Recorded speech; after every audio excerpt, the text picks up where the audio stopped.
I've gone on a journey to find out what a siren really looks like.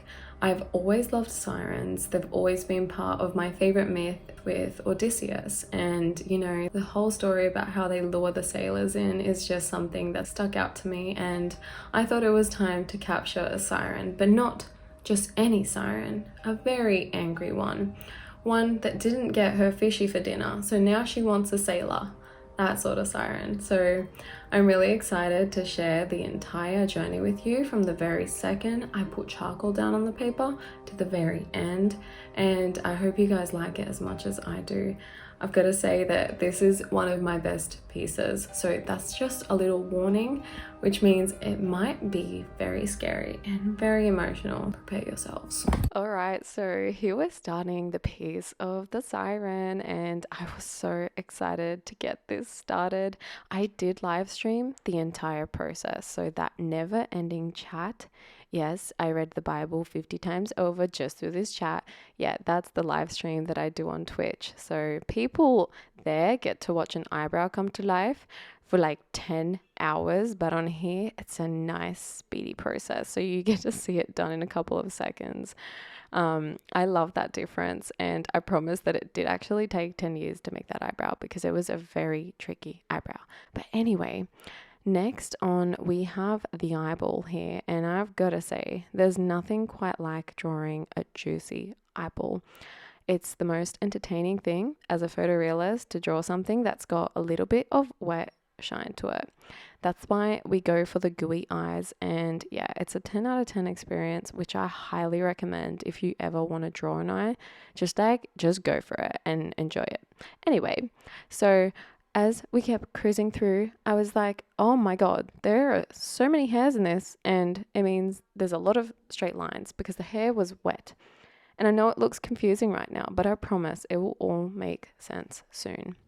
And I probably should have said this at the start, but at the beginning of filming these time lapses, I was using my iPhone, and towards the middle, I started using a proper camera, which has 4K quality. So this is about to reach another level. So you can see the details that I do because there's only so many pixels that the phone can pick up on. So that's another piece of advice I always tell artists. It's to use good cameras because the quality can only be as good as your camera. And if you've drawn in 4K and your phone is like showing it in 300, yeah, it's not gonna work. So get yourselves some good cameras, everybody.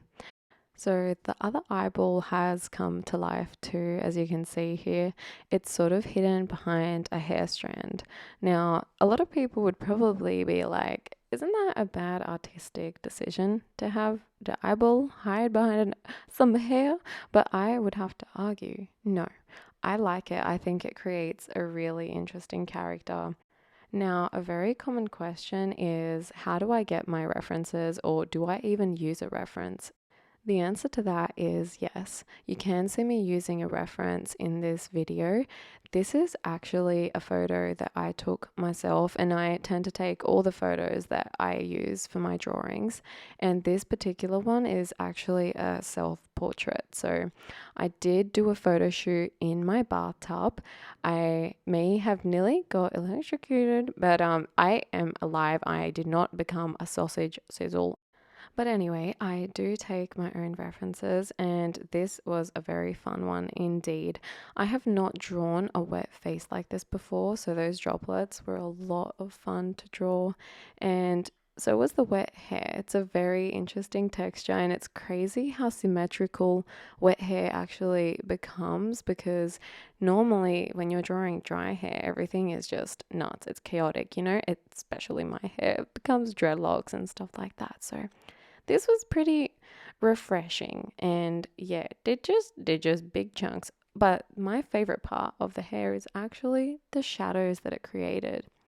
If you do have a look through some of my past works, you will notice that I have a thing for extreme lighting. Now, extreme lighting normally means extreme shadows, so light and dark. And they're two things that I love to explore in my pieces.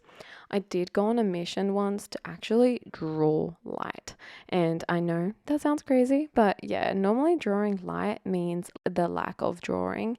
And it was a pretty fun concept to explore. And I definitely will be drawing something like that again, which I'll be sharing here. And I'm very excited about it because it's something that's in the makings right now. But in this piece, you can see the extreme shadows that those hairs are casting. And boy, did I think to myself, I am never drawing wet hair again. Anyway, we can thank my Greek nose for being so lusciously big, to have such a nice big canvas to draw on. I do have to say, noses are one of my favourite things to draw. But this wasn't just any nose, this was a nose that had a generous amount of droplets on it. And I give it like a 7 out of 10 experience. Thank you very much. And it also had this big hair strand on it as well. So maybe an 8 out of 10 because it's just interesting and spicy that way. Now, for those who are watching this for the first time and you've never seen this process before, and you're like, what sort of black magic is she using? Well, let me tell you, it is actually black magic, just so you know, but for real, it's charcoal, which is the same thing. Magic translates to charcoal. I am using compressed pigment, which I've grinded on a piece of paper, and then I put my makeup brushes into to create the shadings. And I know what you're going to say, Demi, what do you mean makeup brushes? You're creating art on paper. Well, yeah, makeup brushes are some of the most smoothest applying tools for charcoal. And I also like a harsh application too. And that's when I use my acrylic paintbrushes. So you can use both. And then all the textures on top of the shading are done mainly with erasers. Like those droplets are just an eraser going into that work and creating that highlight point. I also have charcoal pencils and the occasional graphite on top too. So that's how I achieve this look. And the paper that I use is a very smooth Strathmore Bristol paper, which I would highly recommend if you are doing something like photorealism. But if you're just using charcoal for the fun of it, any paper will do, honestly. And then lastly, I would also suggest you maybe use your fingers sometimes. That's fun. And at the end, when you're done with it all, a nice fixative spray to tie that charcoal onto the paper forever, happily ever after. Now, I can't stress this enough that this is all the stuff that I use, and it's what I've learned works for myself. Now, you might find that other things work for you, and that's why I heavily advise people to just try and fail in their own ways until you find the best way for you. So, the majority of the face is done now, and it is time for these teeth.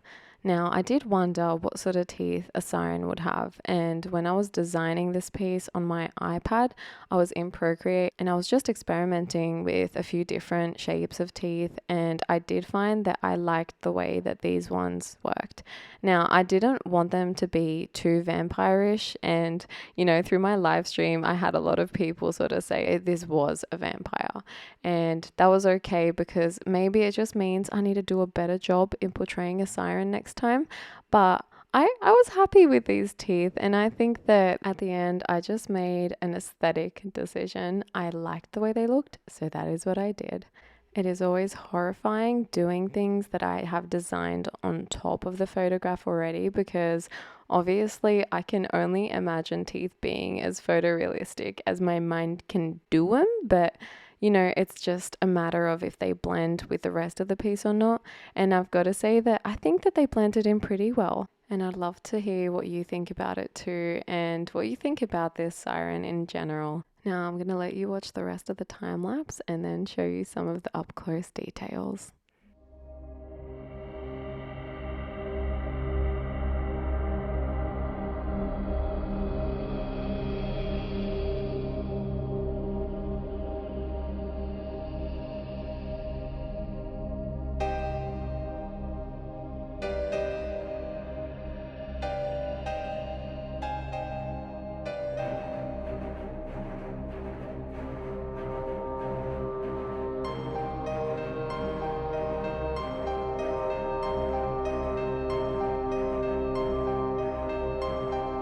So there she is, that's the Siren. I would love to hear your thoughts on her. So thank you for watching, thank you for being here, and I will see everybody next time.